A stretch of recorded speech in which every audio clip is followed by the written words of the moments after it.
We can't wait to introduce you to Deborah Hanlon. We met Deborah through what we think is always the best way to meet someone, synchronicity. Let's just say that this conversation has been divinely orchestrated by our collective family and friends on the other side. Deborah refers to herself as an intuitive medium, which she'll tell you all about. Deborah's curiosity and exploration started at an early age and was triggered by the loss of her 4-year-old brother when she was 3 years old. Since then, she's been on a lifelong journey of discovery using science and self to find proof of what she knew deep inside, that life after death exists. She knew her brother was still around because she was able to communicate with him. Her commitment to deepen her awareness in science and spirituality has led Deborah to become a trusted expert for matters of our hearts and souls. Her focus as a medium is to help the living transition their own afterlife. Her ability to translate specific messages with such clarity has already helped heal thousands during her sessions, which we have had the privilege to experience firsthand. In her book,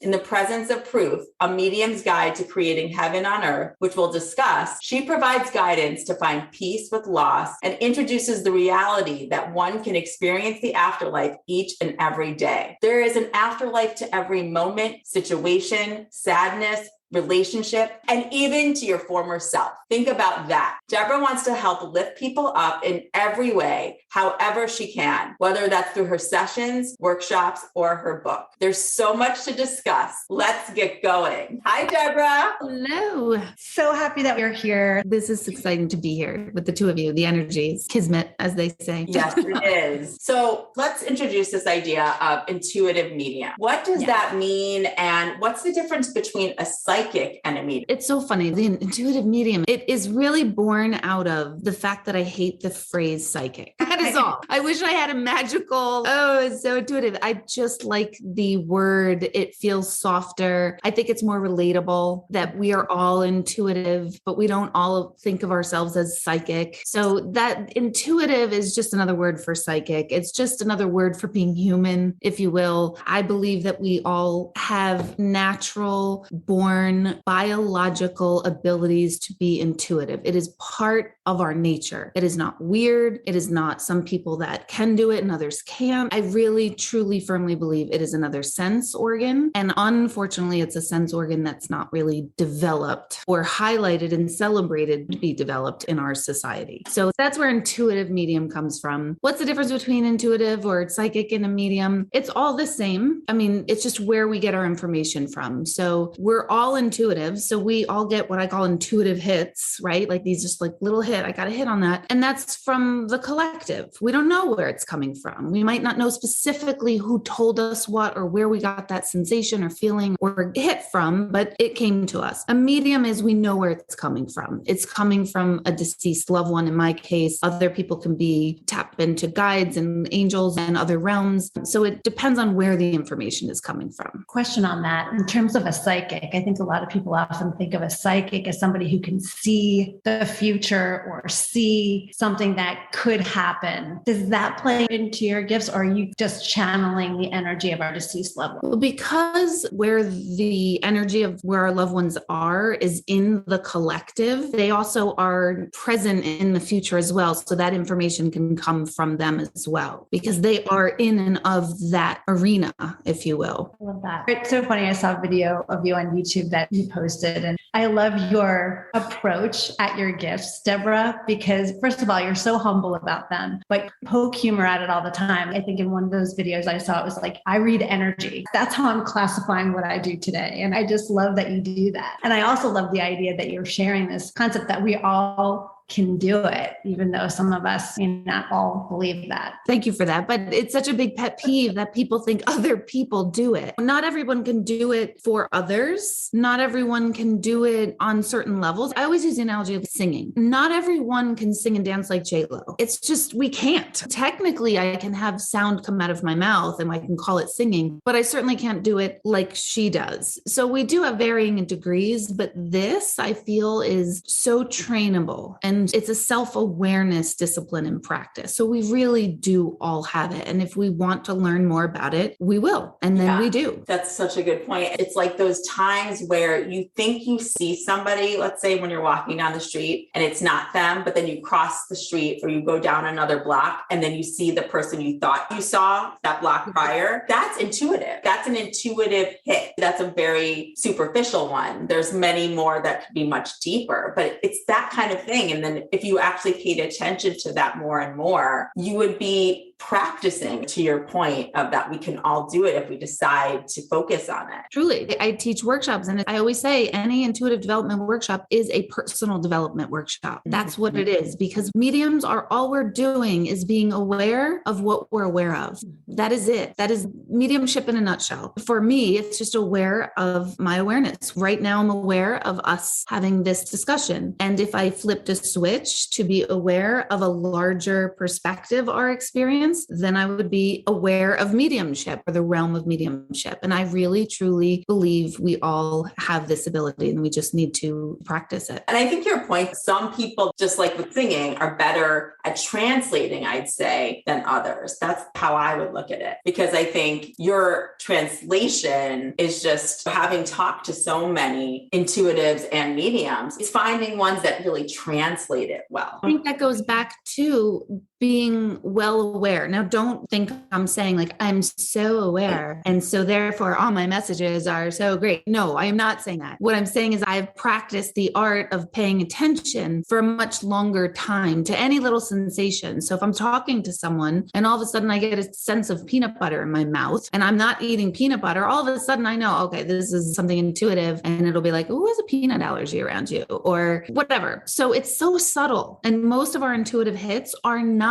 what I call the burning bush. They're not these unbelievable, oh my gosh, I just got the secret and the mysteries of all of Earth. It's usually just something as simple as, oh my gosh, I just thought I saw them and now I'm seeing them. That's why we don't know that we're doing it, because they seem so superficial and shallow and meaningless. Yeah. Well, let's talk about how you came into your gifts and when did they first appear? I know they started at a very young age, but talk a little bit about how you first started to get that premonition that maybe I'm seeing things that people aren't. So for me, it was never like seeing things. I don't think it's a gift. I think it's an ability. I was very young, 3 years old, when my brother was dying, and my family at that time were pretty progressive for 1979 of having my brother die at home. And in that process, we had, fortunately, and by the way the universe works, unbelievable experts in the death and dying field, including Elizabeth Kubler-Ross in our home and super well-trained nurses and doctors who came to live with us, who were very schooled in death and dying. And so there was a presence in my home that was very brilliant. And I kind of mean brilliant of the heart, not even brilliant of the mind, but that too, of surrounding death and dying. So I was in that energy field very young. And then death was never a secret in my family. It was never, don't talk about it. I don't remember anyone covering up their grief. We all went out sideways, our whole family. We all experienced it many, many different ways. So I was steeped in death and dying, and I was steeped in the mystery of it all very young. So I've been at this a long time. I've been at this since I'm 3 years old, where I knew he died. And there was a sense, I still feel he's here. And that went away for a while. For many years, I didn't feel like he was here, even though it was a knowing in the back of my head. But I was still pretty clear, like, no, he died. He's not here. And then it sort of resurfaced around 13, where I started getting that sensation again, that he was around. Somebody came to our house and we were watching old film footage of my brother before he was sick and while he was sick. And I had never seen film from him until I was 13. I saw photos, but I'd never seen these films. So I was watching them and I remember excusing myself because I'm watching this with my family and I'm 13 and I'm feeling super overwhelmed with emotion. Like I'm seeing myself and I'm seeing my family intact and I'm seeing my brother alive. And it just engulfed me in grief, engulfed me. And I felt so stupid. I felt like, oh my gosh, what's wrong with you? Why are you feeling so sad? This happened 10 years ago. And it was the first time the flood of grief came up to me, to my awareness. Because of this whole time from 3 on, I was always naturally into what does happen? Where did he go? What is this thing called death? If there's such thing as death, what is life? So I was asking these questions my entire life. And I really liked science, not from a student perspective, but from an inquisitive perspective of, wow, science talks about light and energy. And for some reason, it all just made sense to me that we are light, we are energy. I was reading passages about Einstein, theory of relativity, literally at 10, 11, 12 years old, because I'm like, my gosh, this man knew everything. So it was a natural propensity that was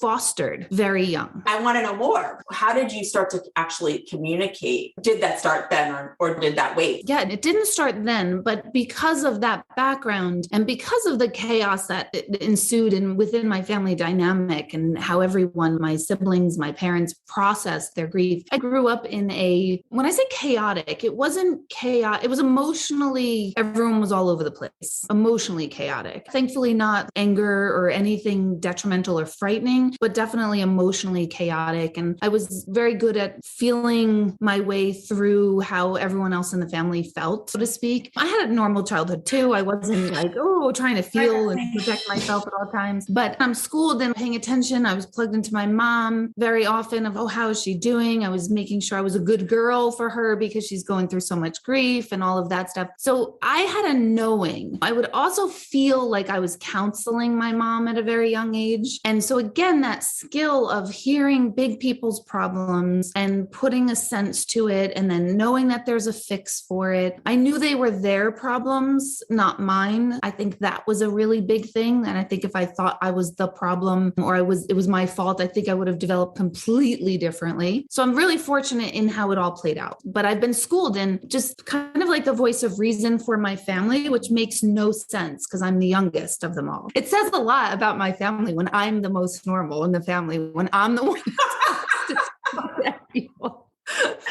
Oh my God. How did you end up doing this as a profession? I'm assuming that there may have been something in between. Yeah, I mean, it's so wild. So I always had this knowing this, I was in it, but not of it in the world. As a teenager, I knew I wanted my hair to look nice, but it was just in my hair and I'm 13 and this phase is going to pass. It's just a prom. I don't need to get all worked up about it. I had that inner knowing this too shall pass. So yes, it's important to me, but it's not the end of the world importance, that there's much bigger importance. So that knowingness always drove me. Well, don't you think that part of that too comes from suffering from a tragedy and a loss? It gives you instant perspective, even at a young age. Totally. And it is a gift. It really is a gift because of that perspective where you don't sweat the really, truly small things and you still can be bothered in them. I was really actually very much interested in this stuff, but never a believer in it. That's the other funny part. I remember going to a medium in my early 20s. And I remember saying to this woman, I don't understand, because if they're here, why don't they just show us that they're here? Why is this great big decoding process? And I'll never forget that woman said, you better be careful what you ask for. Not in a creepy way, but I was like,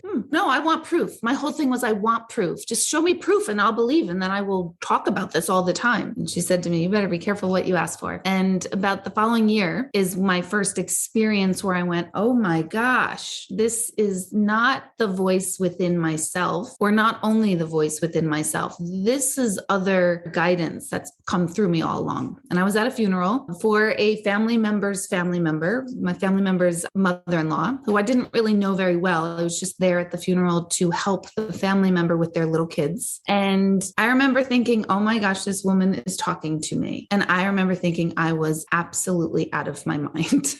I had just had a baby 4 months before, my first son. And I remember thinking, I think when I get home from this trip, I need to see a doctor. Because I feel like this woman is showing me things and showing me her life and helping me get a sense of how she felt when she was dying. And I felt a little crazed. I did. Thankfully, I shared that with my family member going, oh my gosh, you got to know what's going on over here. I know I need to go see someone because I feel like blah, blah, blah. And she would validate like, well, that is how she passed. And I'm like, there was a lot of little things that I'd hear them talking. I wish we knew where mom kept that photo album. And I'd hear bottom drawer, left side. And I'd be like, in her dresser and bottom drawer. I've never been in this woman's house before. And And just things like that were adding up. And I was like, oh my gosh. And I was getting validation very quickly. Had I not gotten validation, I don't think I ever would have pursued it at all. And were you literally hearing her in your head? Were you getting visual cues? What was that experience? It's a full body experience where I'll hear it, but it's kind of like when I tell people, if I told you to repeat the alphabet in your mind, it's not like you hear that, but you definitely know what's being said. So you kind of hear it. So it's not like I'm hearing voices. It's not that. I remember like I'll see like a dresser, bottom, drawer, left side. So my vision will go down to the left side. So it's a knowing. And that's the skill. That what I've determined since then is the skill is these things happen to us so fast, this information. We just need to be ready to be aware of what's coming through at any moment. And for whatever reasons, I was paying attention in that moment. So then what did you do? There was this one moment I was sitting in a chair and there was a shelf and there was a picture of her and there was a picture of her with all her families and grandkids up to that point. And she kept saying, look at the picture. Look at the picture. I know about my face. I know about my face. So this is what I'm feeling and hearing. So I kept trying to be discreet and keep looking at this picture to try to figure out, is there smudge on the picture? What's going on? And look at the picture. Every night I know about my face. That's what the message. Every night I know about my face. And I felt crazy. That didn't feel like, oh, she's trying to tell me something. No, I felt crazy. And then all of a sudden, family member came into the room where everyone was talking and in the middle of nowhere says to everyone, do you see that picture right there? And he points to this picture and everyone else is kind of ignoring him. And I said, yeah. And he goes, every night I kiss her face before I go to bed. Oh. And that was the moment, literally the moment where I went, okay, I'm paying attention. I hear you. I don't know why I hear you, but I hear you and you are here. And that was the start of all of it for me. Wow. That's powerful. So did you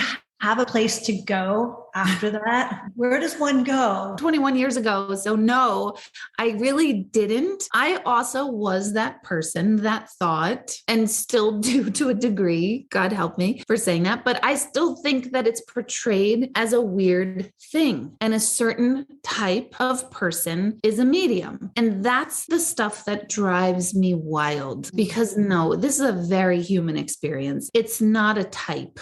We're all doing it. And sadly, I feel that so many people are hiding it because it's still considered woo-woo and weird and whatever the connotations people had that I also had and sometimes do still have. And that's judgmental, but it is what it is. I'm being honest about it. So did you find a group of people that could help you nurture that skill more? Not right away. I just thought for whatever reasons I could hear her. I didn't think it was everyone. And then that gradually changed. I was like, all right, let me see if I can sit with this person. Then I'd be like, oh my gosh. So I just kind of created a practice in and of myself. And then in 2007, I did go to Omega and I went to a week-long workshop with James Van Prague. And that was super exciting on so many levels for so many reasons. And did you find other, in quotes, normal people? Totally. I know, quote, normal. Do we want to be part of the normal group? I don't know. That's a good question. Everyone was so normal. That was the other thing. So I really like dispelling the whole connotation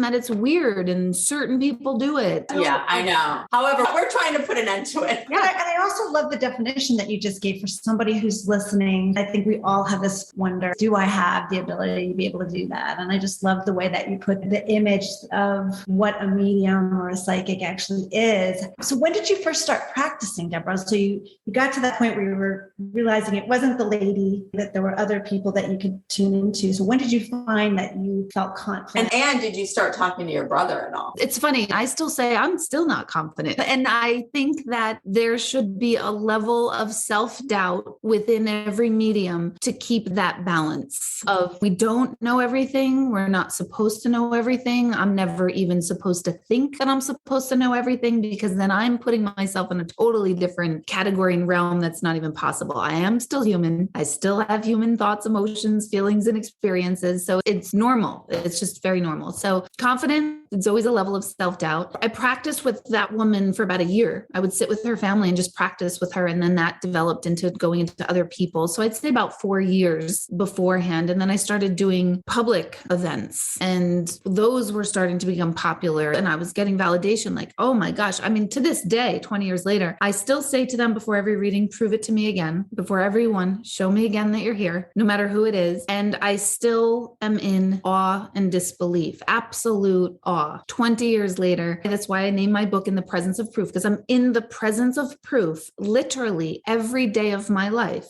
The one thing I wanted as a child, I receive every day, and I still am in awe of it. That I love. It never ceases to amaze me. And I'm not saying I cease to amaze me. I'm saying the possibility that this is possible and real, and how much more is out there for us. What more can we do? What more can we be aware of? This stuff lights me up. Well, and also because you can see the result when you deliver those messages. Absolutely. It's funny. My brother and I have a very subtle connection. It's not like, hey, Christopher, how are you? Although before every event, I'm always like, okay, let me know that you're here tonight, just for whatever reason. And every time something will come up that's connected to him. And I'm like, okay, gotcha. Thank you. Before anything I do, I always ask him for, give me a wink. I call them winks instead of sign, give me a wink. And that goes to our first meeting. I mean, anytime I take on new podcasts or new jobs or whatever, I always ask, show me the sign, show me the way, let me know if this is it. And that was what was so extraordinary about our meeting was It really was.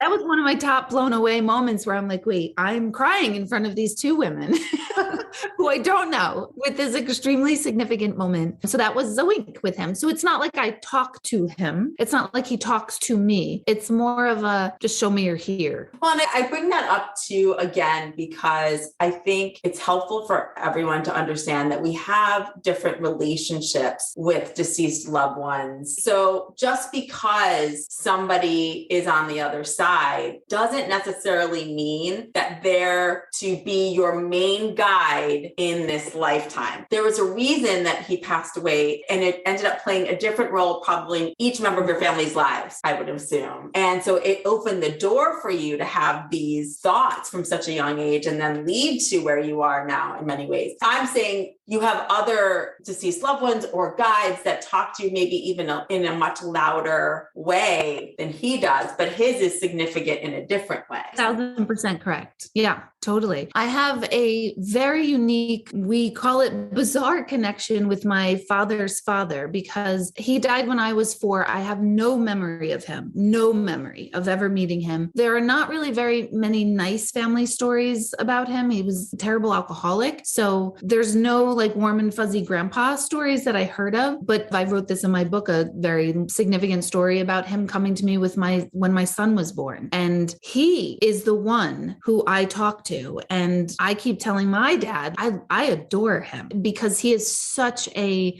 pillar of something for me. I love that because I wouldn't have made that up. Do you know what I mean? Like I would not have chosen him to make that up. Yes. And I think that people are really surprised because if they do end up having a reading with an intuitive medium, they may be surprised that the person they thought they were going to hear from may come by for a second, but the actual main person was someone they may never have met in this lifetime. Or like you had maybe met them once that they don't remember. It can surprise you. And I think it's important for people to understand that concept. That's a really good point. And also it's important for the medium to know that as well, because I can't force what's not happening. I can only do what is happening. And so it's a gift to really recognize that on both ends. I know there's a couple other questions that we want to ask from the book, but I just feel like I have to follow this thread about how you do your work because I had the opportunity to see you on a video conference just purely by chance. It was one of those crazy moments, but it was very timely for me because we had just lost a very close friend of my son's. And I hadn't been to a group event before. That was unusual for me to,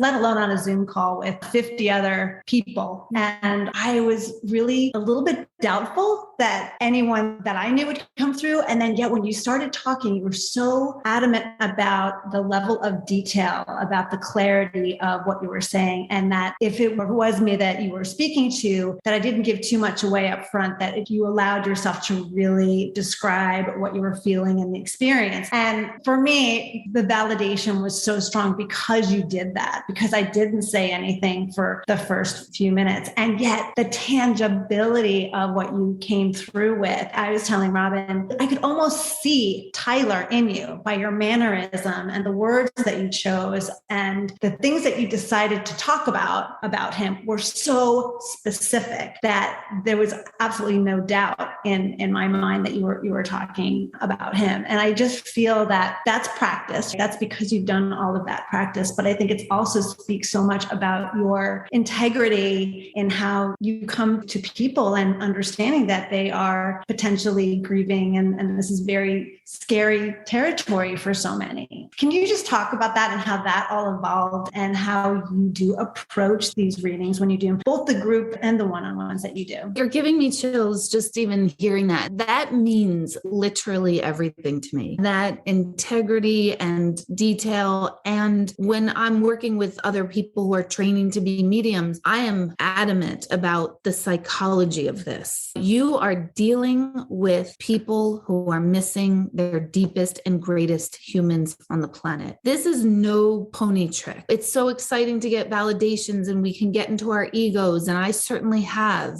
but it's not about that. It's so not about that. It's about the human being in front of you who is so desperate to just know that their person is okay and that they're still present and with them. There's literally nothing more important to the work than that. So thank you for acknowledging that, because that is what the skill is in. Right. The way you deliver, the way you understand how you say things can affect somebody in certain ways, different for other people. How do I approach it? Do you mean quite literally? I'm wondering, what do you see? How do you translate that? And do you ever edit yourself before you say? Good question. Do I edit? I don't edit as far as I'm not going to say that. Whatever they show me, I have to say, because I feel that it's not up to me to decipher what information I'm giving. And that was really hard in the beginning, very hard, because I remember very specifically having a soldier who was blown up, and he was adamant about telling my mother, I have my head. And I remember saying that. I am not saying that. And he was like, you need to say that. You need to let her know I'm in one piece. I'm in one piece. So there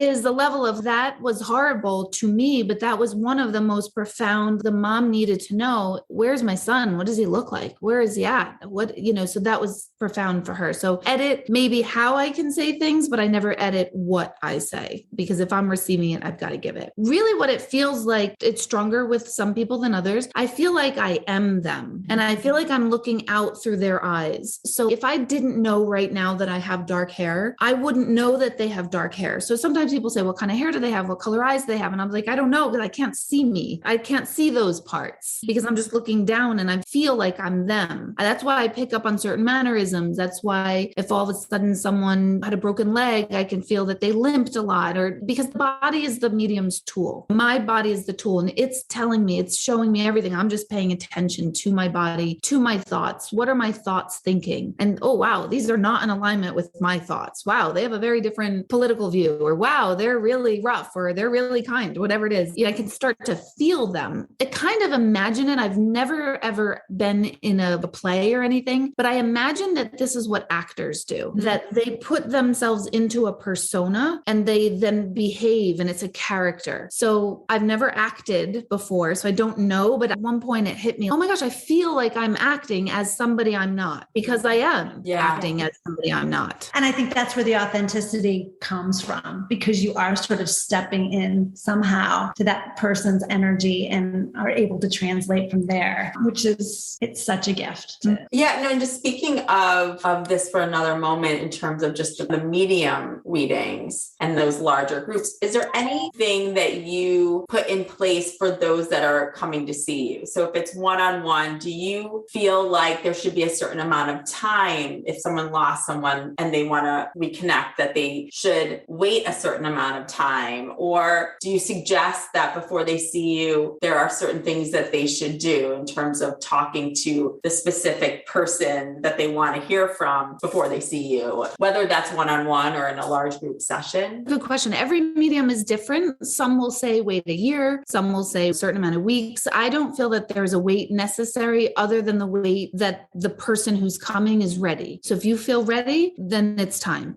So if they're not ready, it's not time. I just had a group this weekend, and I read somebody of their family 3 years ago, and they said to me, now we're ready. The rest of the family is ready now. And I love that. That to me is good, because you need to feel it when it's time and when it's right. If it's time and if it's right, then it's time and right for you. And that is unique. You offer this experience to an entire family together, because not everybody can always afford to pay for a one-on-one session and to have everybody sort of come together to experience experience it. I can't imagine a more healing opportunity for a family, because Rob and I have both been in situations where we've gone for a one-on-one session, and then you try to come back and explain that to other people, and you have the recording, but it just doesn't land. It's just not the same thing. And I'm sure that having everyone who's experienced in the room together, it just gives them a whole different level of understanding that that person really is there on the other side, because it's not something that they're sending back or giving back to other people or playing recording afterwards. They're actually there experiencing for themselves with you. It definitely is. Because I also,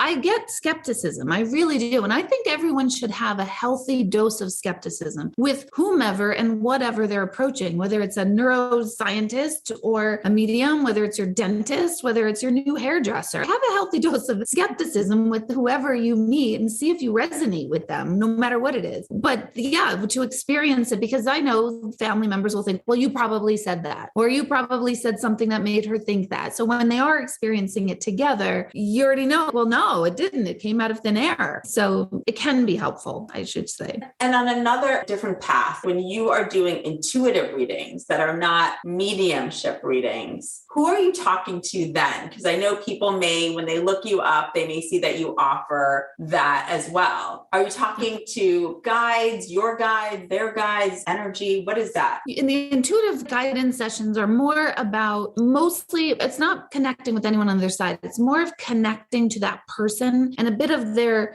story, their history. And you can kind of feel like, I got it. They're stuck on something that happened at 4 years old, or I got it. Oh, this is coming up. What went on around 21? We didn't quite fully process that. So it's more their energy field and the way that led them to get conditioned. And then how do we take that conditioning and rewire it in a way that starts to make life feel good and authentic to them today, versus living out of the 8-year-old self that wasn't healed at that time for whatever reasons. And we are all 8-year-olds running around with stuff. We sure are. We are. We sure are. We are. I wish we would all know that. I wish I know. Say, sorry, my 8-year-old self just showed up, or sorry, my rough 14-year-old self just showed up. But that would be so much more fun in life if we were truly aware that this is what's going on. Well, and I forget, we carry that energy with us too all the time. And I think what your gift is the ability to be able to tap into where that might be stuck somewhere. It's not that traditional therapy is a bad thing either, but a therapist may not be able to get to the heart of that or see that as readily as you can.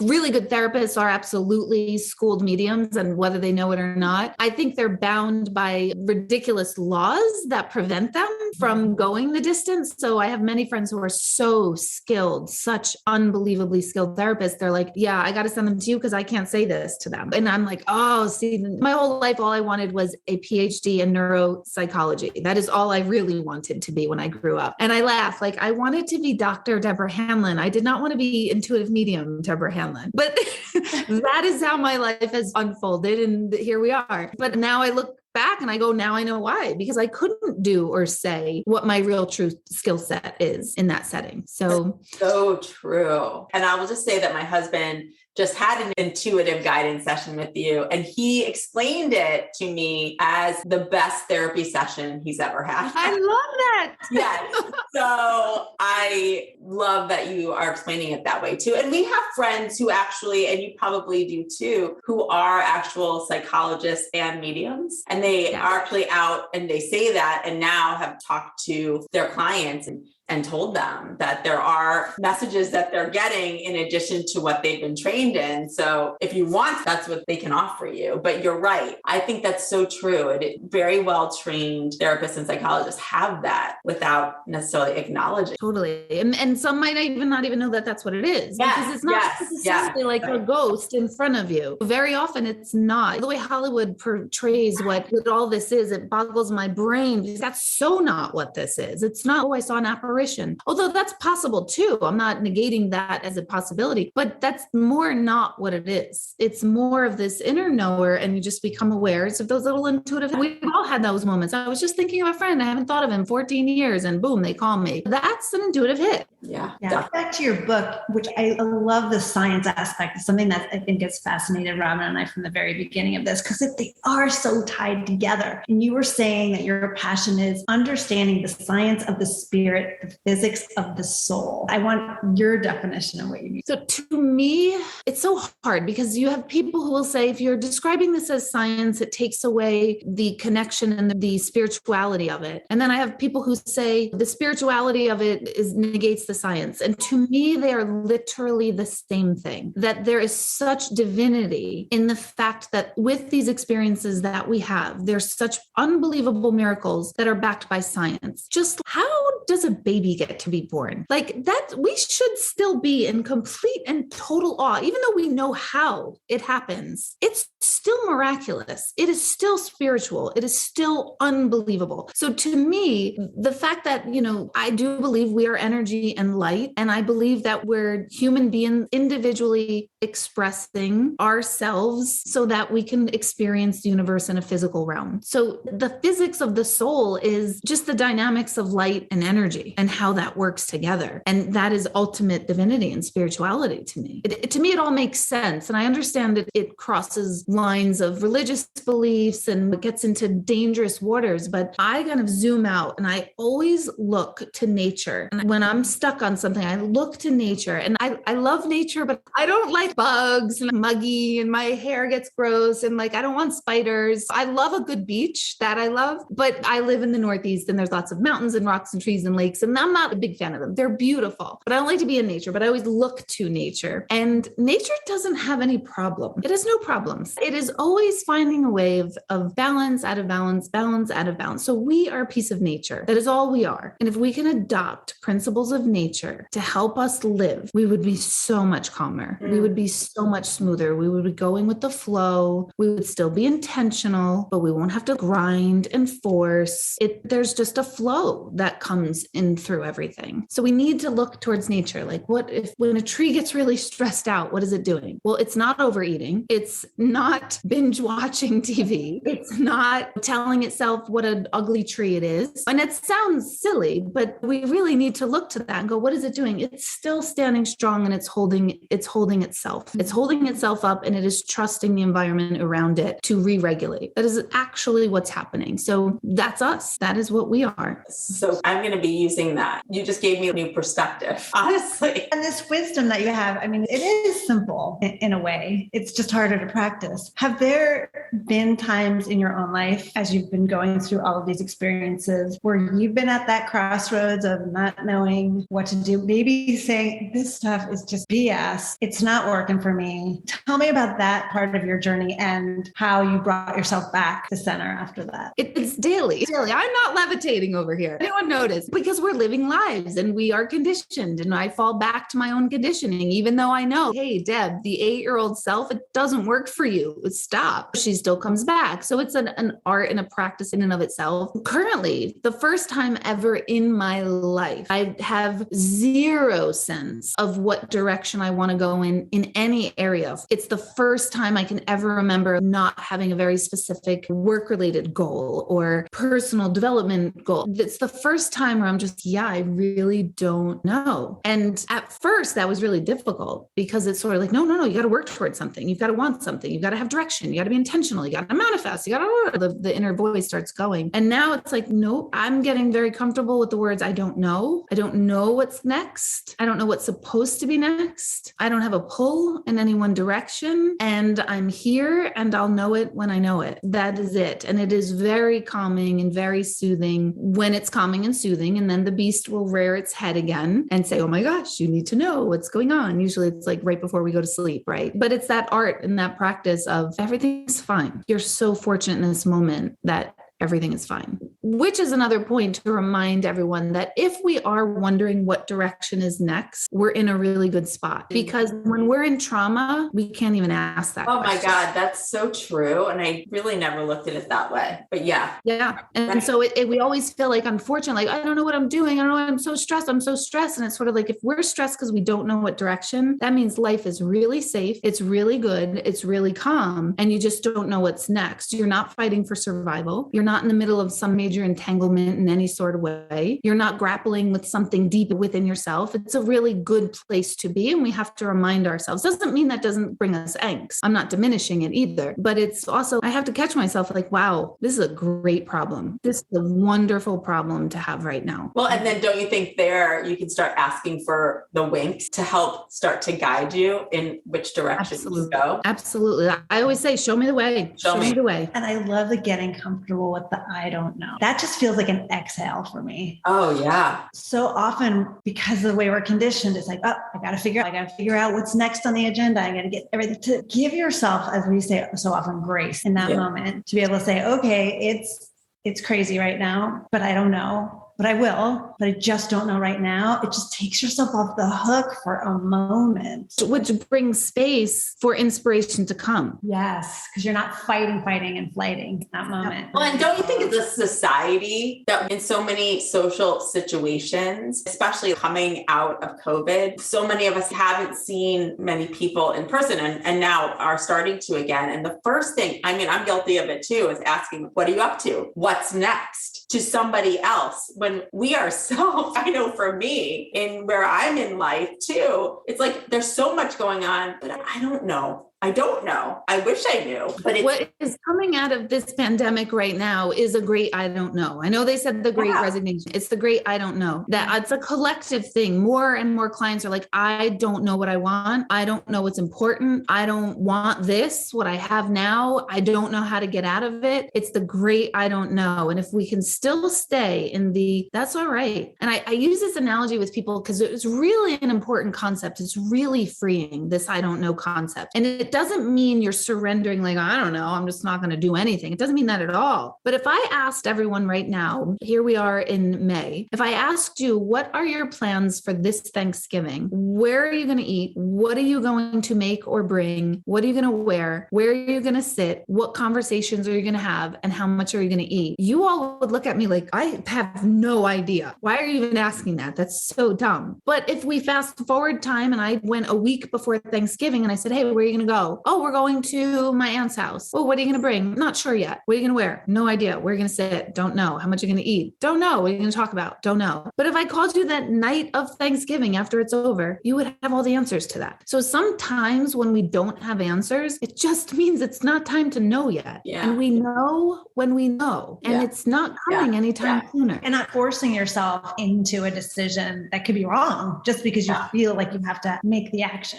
Right. Or have an answer. I think that's the thing, is that I could be at a party and people will ask, what are you up to? And what's going on? And there's a lot going on, but do I know exactly how it's going to play out? No, but yet you feel like you have to have an answer or else something's wrong with you. And I think acknowledging that right now, that the I don't know is okay, and being confident in the I don't know is actually freeing. It can be and empowering in a way too. Yeah, empowering and freeing. It allows you to change course too. It allows you to say, I was thinking this, but you know what? This is what came up. And it allows you to just really have flow and navigate. Yeah. And when things aren't happening, nothing should take a lot of effort. Now, I'm not saying working hard. I'm all about working hard and working. I love working, but it shouldn't have to be, I'm trying to make this happen and make it happen. It's sort of like, okay, if it's not happening, nothing in nature does that. It doesn't try to make, a plant doesn't try to grow through the rock, or because if it's going to grow through the rock, it's going, or it's going to go around it. It's going to find another way. So we need to remember that. What would nature do right now? It would find a way, and you are going to find a way. All of you. We're all going to find a way. Oh, and then it's also,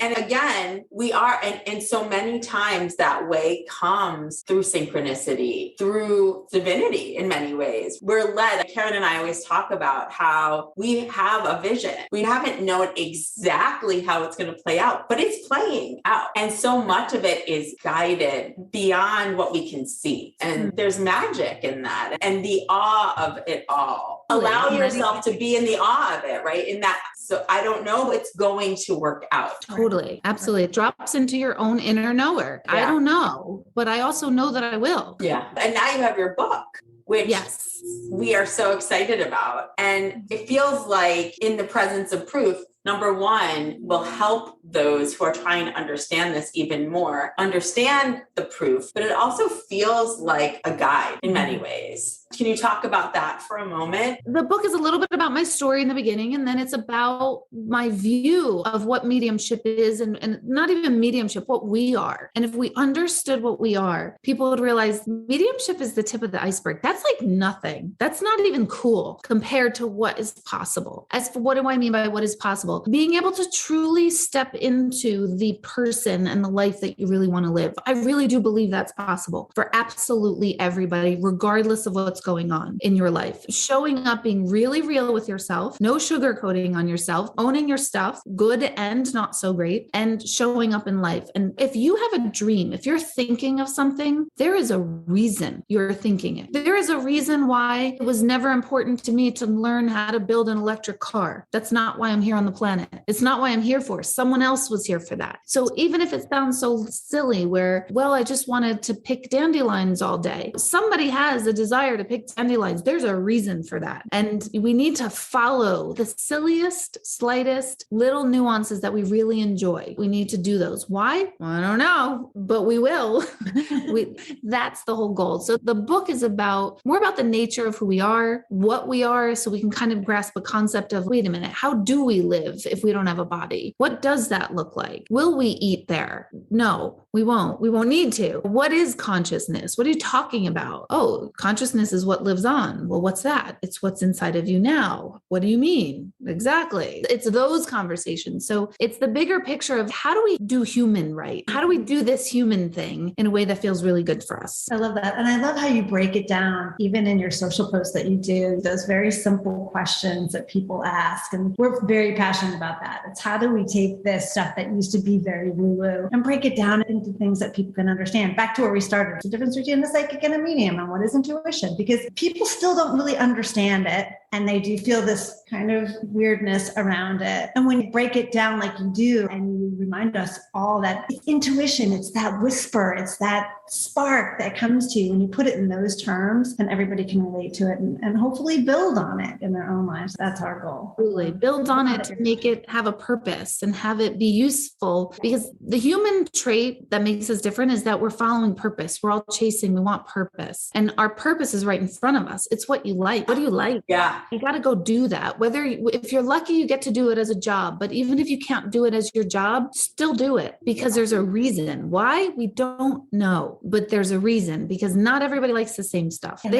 Pursue your passions. Yeah. And I think you said this earlier, for all of these unique expressions within a human body to experience the universe in a unique way. And so everyone's going to like something different in a different way. So it's honoring that. Truly. Is there a common thread that you have noticed in your readings from the energy that you channel of these souls that come to you? Like, has there been a lesson that you've kind of taken away from all of these messages that you've given to people that you can share? That is also the heart of the book too, is that they're okay. Like, they're okay. We're fine. We're good. And that is what, because of that common message, that's what prompted the books. I'm thinking, okay, if they're so good and we're so worried about them and we're so worried about here, what is it that they're doing that they're so good? Because I'd like to do more of that before I get there, even though it's not a location. When I want to create more of that state of being in my physical self, instead of waiting until I leave my body to say, I'm good. And that's the whole message, is what are they doing? They're not judging. They're making no judgments. And what's judgment? I'm not talking about, judgy people. I'm talking about there's no delineation between any two extremes whatsoever. There's no good. There's no bad. Things just are. There's no weighing in on something being leaning one way or another. As soon as we quantify, and we're doing it all day long, and it's a really cool practice to take yourself on, as soon as you wake up in the morning, the judging happens. And the judging is, oh, my feet hurt, or, oh my gosh, I forgot to clean the shower, or, oh my gosh, the house is a mess, or, oh my gosh, the house smells so good. We're making these judgments, and just pay attention. We're going to do it, but we're so attached to them. So to really experience the, oh, look at that, my brain is seeing this as unfavorable. Oh, my brain is seeing that as favorable. Neither one really exists. And so they're not judging. They're in that, science calls it 0 point. So I always do an exercise in getting people to go to 0 point. Just get us to 0 point. It's a neutrality. Everything exists or nothing exists, but the potential for everything is existing. That is where they are. How great of a state of consciousness is that to be in if we can walk that line a little bit more? Exactly. Not all the time. There's sometimes where I'm triggered and I'm like, wow, everything is bad or everything is good. And that's normal. But how do you bring yourself back to 0 point? How do you get back to neutral and go, this is what it is. This is not acceptance. I'm not even talking about not surrender. Those are good things too, but this is beyond that. This is not seeing duality. I think that's a huge lesson. If we can practice that, as you said, just some of the time. Because those judgments are either going to make you feel good or bad. And those are the things that are going to put you on that seesaw feeling and focus and balance. It does. It feels like the exhale. I love these little tools. I want us to end on the awe thing for a second, because we've talked about how we met. We've talked on a very high level, but I do want to just dig into that for 1 sec and share what major thread really opened our eyes to this. Oh my goodness, we are absolutely 100% supposed to know one another. And wherever that takes us, it'll take us. Because Karen had, first of all, seen this posting for you at this hospital where her son had really received treatments for many years. And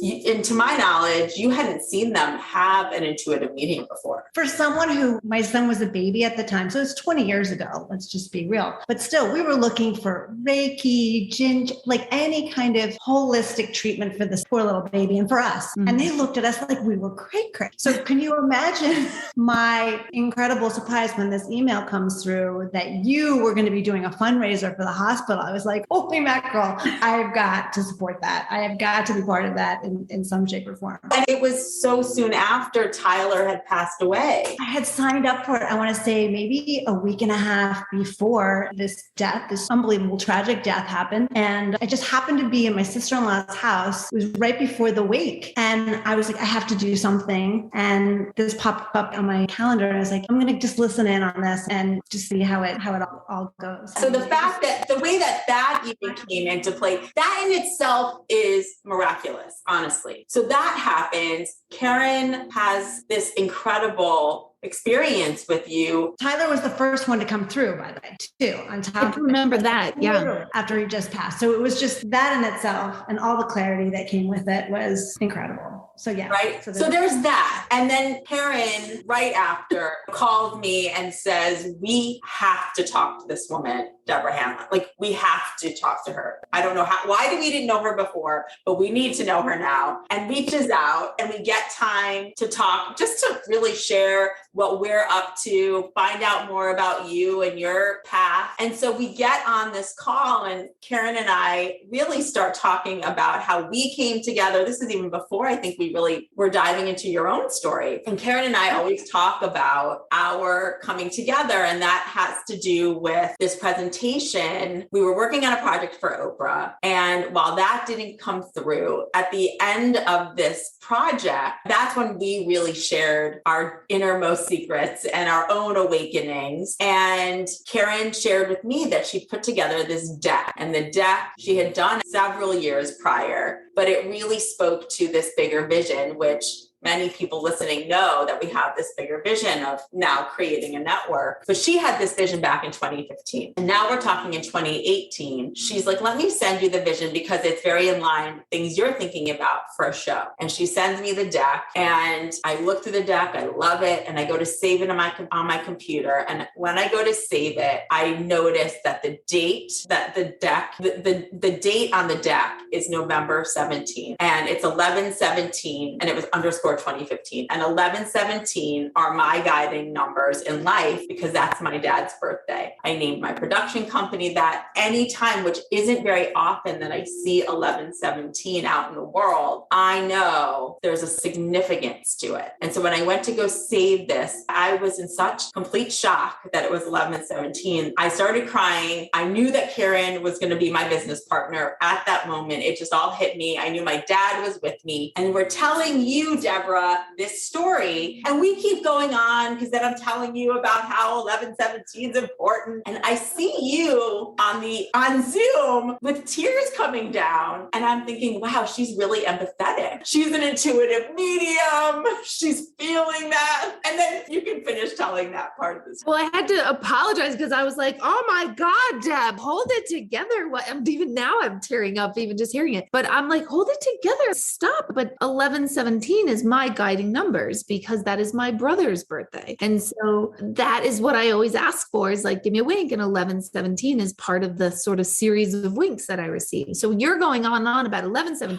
I'm going, all right, Christopher, I hear you. I'm getting so overwhelmed. And then I'm like, stop making me cry. Okay, enough. I'm trying to be appropriate right now. You were so gracious. You were so gracious. Yes, that's right. We had no idea until you let us go on and we can talk. I'm like wiping tears, like feeling so stupid. Like, okay, just pull myself together. Please let me just pull myself together in front of these women. I don't know. It was the most bonding thing that probably could have happened. It really is. We're always looking for that affirmation from somewhere that we're on the right path or we're with the right people, we're doing the right things. And when you get something so profoundly significant like that, it's more than a wink. It really is. And it's exactly, I think about it actually now all the time. Because it's so rare. And I'm thinking, okay, I don't know. I just know we're supposed to know each other. I know we're supposed to be friends and wherever else that goes. Right. That's how I feel. Literally. And you kept saying it over and over. And I was like, wow, this is incredible. People will say, oh, it's a coincidence. We couldn't have choreographed that. We couldn't have made that whole thing happen. You know what I mean? Because that happened in 2015. The file was saved. Yes, so, exactly. That speaks to time and energy and all of that. That was in the working back then. That's right. That moment between us was in the works back then. Yes. Wow, that's so true. And I think we told you, I had 20,000 versions of that file. That was just the one. Karen, her guides or somebody knew when she sent that was the one to send to me. But yes, exactly. It's just so significant. And I think, gosh, all of that took for that moment and these different, very significant moments to happen. And I think everybody listening